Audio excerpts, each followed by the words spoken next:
Bom dia, bom dia, bom dia! Graça e paz do Senhor Jesus seja com todos nós.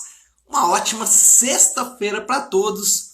Hoje é dia 3 de setembro de 2021. Seja muito bem-vindo ao nosso devocional de hoje. O tema do nosso devocional será a redenção. Esse vai ser o tema que nós vamos trabalhar hoje. E eu tenho, dentro daquela temática, falado aí já há algum tempo, que o Evangelho oferece resposta para as grandes questões do homem. E na questão da propriedade, na questão de pertencimento, nós pertencemos ao Senhor. Somos do Senhor. Aqueles que estão em Cristo foram comprados por um alto preço. Foram comprados pelo sangue do Senhor Jesus, e é sobre isso que nós vamos falar nesta manhã de hoje. Nosso pertencimento, o fato de que somos do Senhor. Um dos grandes inimigos que o homem enfrenta, um dos grandes inimigos que nós percebemos na vida do homem é achar exatamente que ele não tem dono. E essa verdade, ou essa mentira, ou esse pensamento, ele produz dois tipos de pessoas. Aqueles que, por achar que não tem dono, podem fazer o que quiser, podem fazer o que achar, o que dá na cabeça, viver como se a vida não tivesse consequências. Outro desdobramento que pode acontecer daqueles que não sabem ou não têm convicção de que pertencem ao Senhor é exatamente o fato de achar que Deus esqueceu deles, de que Deus o abandonou e de que Deus não se importa com as suas vidas. Na verdade, essas coisas estão interligadas, Então, o indivíduo às vezes inconscientemente acha que o Senhor o abandonou, que Deus não tem compromisso nenhum com ele, então ele pode viver do jeito que ele quiser. Aí numa espécie de ajuntamento dessas duas mentiras aí que são muito graves. E é sobre exatamente isso que nós vamos falar. E aí, só para contextualizar dentro da história do profeta, hoje, Jeremias 9:10 e também o Salmo 107. Eu estou usando aqui, hoje eu até não consegui projetar aqui o título do nosso devocional, porque eu esqueci de fazer. Bom, a expressão aqui no livro do profeta Jeremias, eu sou o Senhor.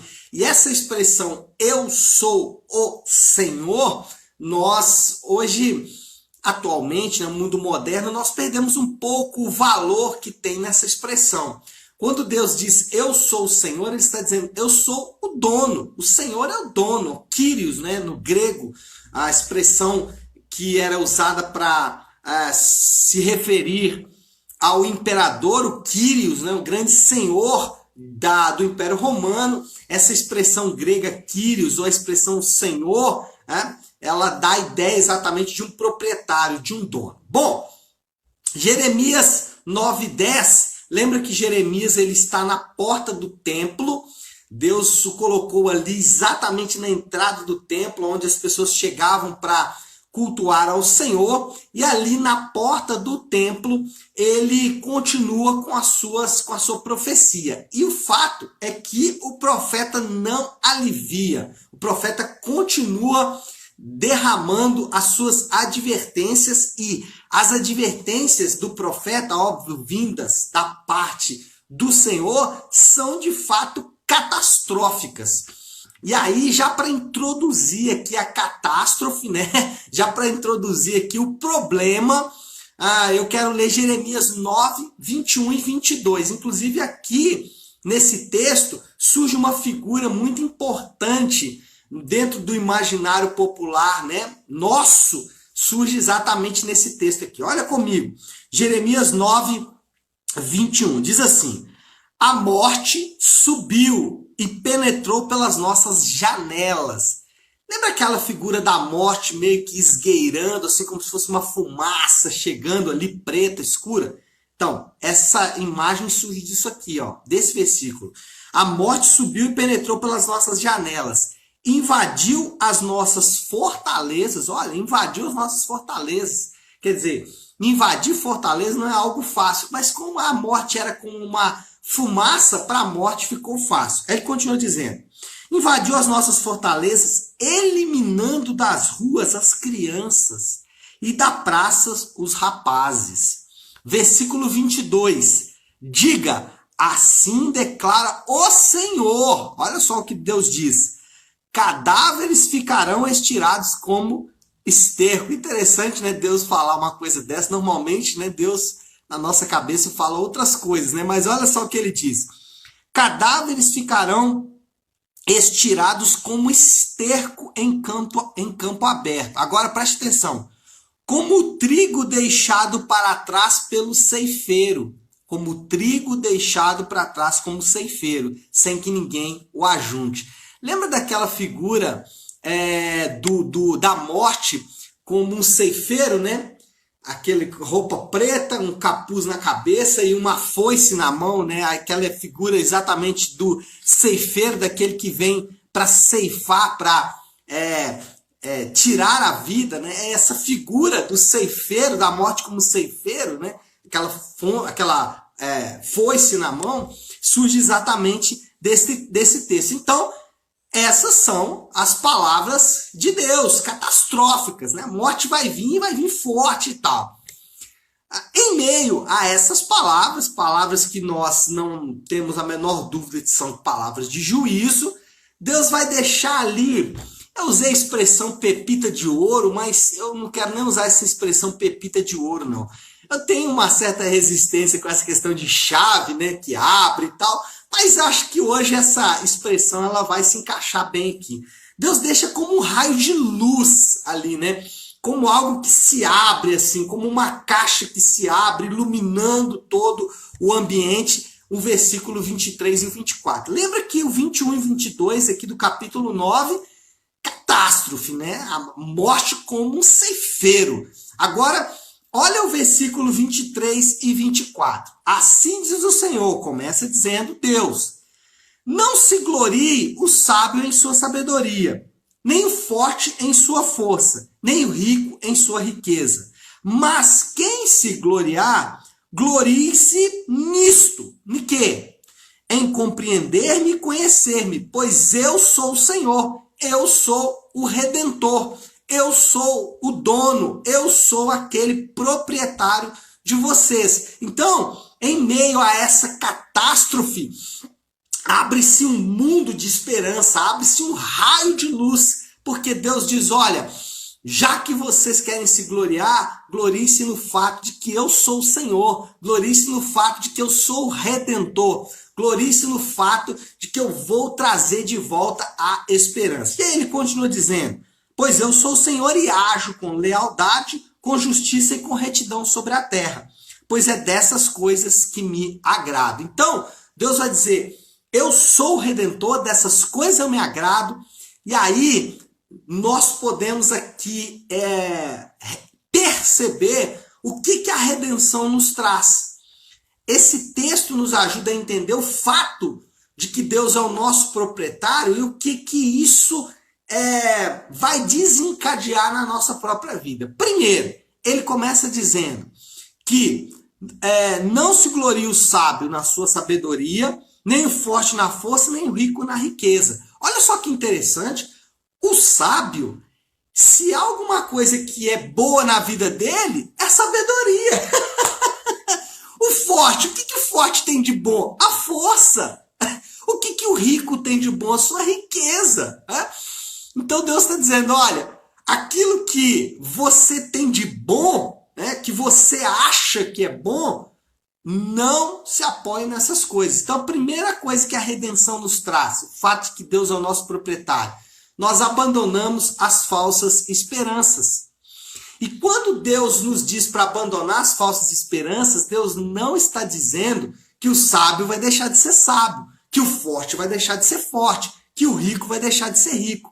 O que Deus está dizendo é: você vai passar a não confiar mais nessas coisas. Você vai passar a não confiar mais nessas aparentes mentiras ou esperanças falsas mesmo, né? Coisas que para você tem grande valor, mas que não vão significar absolutamente nada. Deus está dizendo, abandone essas falsas esperanças. Quando nós entendemos a redenção, nós vamos perceber que não há nada na nossa vida para nos orgulharmos.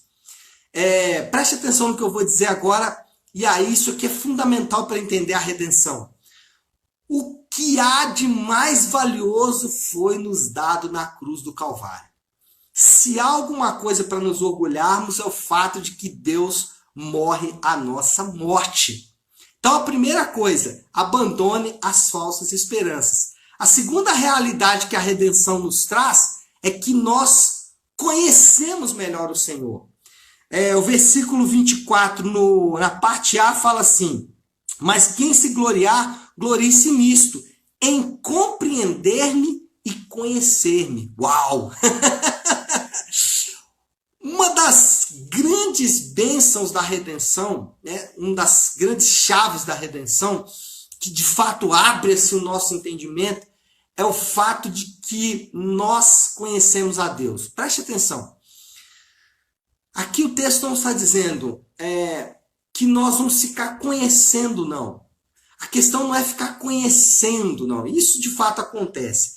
A questão é que a redenção revela Deus de uma forma única, revela Deus de uma forma objetiva. Aqueles que estão em Cristo, eles perceberam uma faceta de Deus em Jesus que é única. Anote o que eu vou dizer para você aí agora.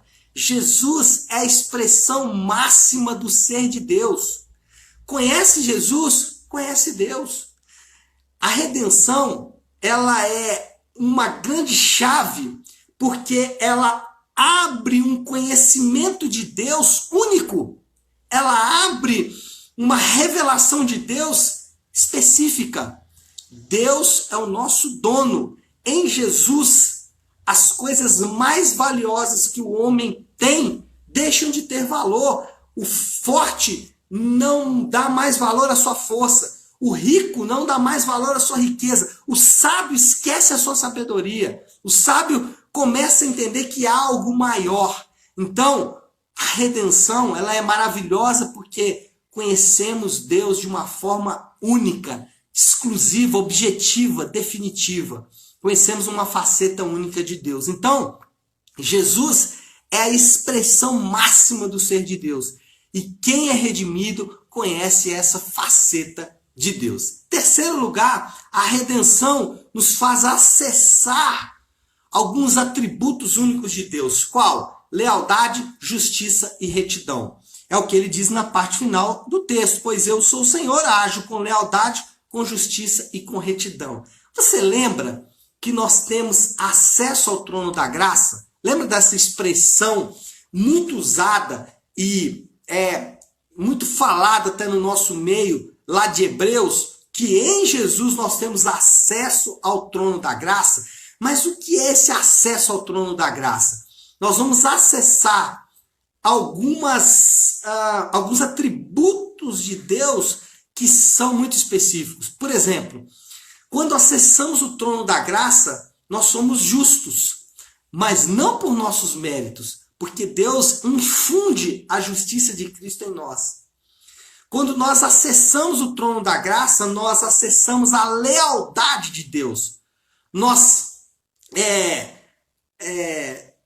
identificamos, mas não identificamos. Nós desfrutamos, essa é a palavra, desfrutamos da lealdade de Deus. Percebemos que Deus é leal, que Deus é fiel. Acessamos a retidão ou a santidade. Somos santos por causa desse acesso. Então, aqueles que pertencem a Cristo, que foram comprados por um alto preço, que foram comprados pelo sangue do Cordeiro, esses que foram comprados, eles, em primeiro lugar, abandonam as falsas esperanças, em segundo lugar, mergulham no conhecimento de Deus e, em terceiro lugar, acessam atributos específicos de Deus, lealdade, justiça e retidão. Bom, qual é a moral da história diante de tudo isso que nós ouvimos? Lembra que nós começamos a falar sobre há um grande inimigo que as pessoas não entendem que elas pertencem a Deus e que agora fazem parte do povo de Deus. Então, qual é a moral dessa história? O próprio Deus vai falar a moral aqui no texto. Dessas coisas o Senhor se agrada. Ele fala, para finalizar o versículo, dessas coisas o Senhor se agrada. Dessas coisas Deus fica feliz. Quais coisas? O fato de que ele comprou um povo para ele. Então, Deus sempre estará pronto a socorrer o seu povo. Se você está em Cristo, se você tem um compromisso de lealdade com Jesus, se você tem um compromisso de lealdade público, onde você publicamente, de forma objetiva, se declara leal a Cristo, você pode ter certeza que você tem um dono. E isso tem implicações muito objetivas. Deus não deixa a sua propriedade solta, sem ser cuidada. Deus cuida daqueles que estão ou que são dele, que pertencem a ele. Bom, qual é o desafio do Léo aí para essa semana? Aplicar então esta palavra. Eu quero deixar um desafio para você. Muitas vezes nós começamos falando aqui hoje sobre o fato de que não entendemos que somos propriedade de Deus, que Deus é o nosso dono e que nós não só temos que prestar contas para Deus daquilo que fazemos, mas mais, nós entendemos que o Senhor, ele é o nosso proprietário, ele cuida da sua propriedade. Então, muitas vezes nós nos esquecemos disso. O que eu quero desafiar você é não encher o seu coração hoje de dúvidas, de medo, de, rancor, de amargura. Não enche o seu coração dessas coisas. Enche o seu coração com a riqueza da redenção. Medita no que eu falei agora há pouco. Quando acabar aqui o nosso devocional, pare e comece a pensar, quais as implicações na sua própria vida existem pelo fato de que Deus é o seu dono. Como isso impacta a sua vida, como isso impacta a sua realidade, como isso impacta cada área da sua vida. Começa a meditar nisso e deixa a riqueza da redenção encher o seu coração. Deixa a riqueza da redenção penetrar no seu interior e, de forma muito objetiva, deixa a riqueza da redenção absorver toda a dor, a angústia, o medo que você pode estar enfrentando numa manhã como essa. Tá certo? Bom, então eu queria finalizar orando por esse momento. E como eu faço toda sexta-feira, eu gosto de finalizar a semana fazendo a oração do Pai Nosso. Então vamos encerrar o nosso devocional, vamos encerrar essa nossa semana de devocionais fazendo então a oração do Pai Nosso. Lembrando que na semana que vem, por conta do feriado, segunda e terça-feira, nós não teremos então o nosso devocional aqui. Faça o seu devocional em casa, faça o seu devocional normalmente, mas não estaremos aqui ao vivo exatamente por conta do feriado. Voltamos com o nosso devocional na quarta-feira, então, da semana que vem. Certo? Vamos orar, vamos fazer a oração do Pai Nosso. Pare aí um instante aquilo que você está fazendo e vamos juntos buscar a Deus em oração, orando a oração do Pai Nosso. Pai nosso que estás nos céus, santificado seja o teu nome. Venha o teu reino, seja feita a tua vontade, assim na terra como no céu. Dá-nos hoje o nosso pão de cada dia. Perdoa as nossas dívidas, assim como perdoamos aos nossos devedores. E não nos deixes cair em tentação, mas livra-nos do mal, porque teu é o reino, o poder e a glória para sempre. Amém, amém e amém. Amém, pessoal? Bom, então é isso. Nós vamos ficando por aqui. Quero dar um último aviso para todos vocês. Domingo, às 10 da manhã, nós temos o nosso culto de celebração Nave On.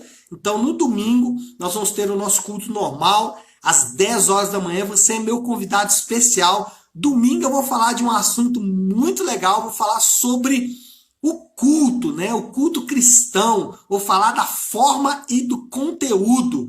Então, no domingo você não pode perder, vamos aprender bastante sobre o que é culto a Deus, esse culto, celebração, esse momento em que a igreja, o povo de Deus está reunido. Domingo, às 10 da manhã, então, eu te espero, tá certo? Bom, vamos ficando por aqui. Deus abençoe. Ótima sexta-feira a todos. Ótimo feriado. E nos encontramos novamente aqui na quarta-feira. Deus abençoe.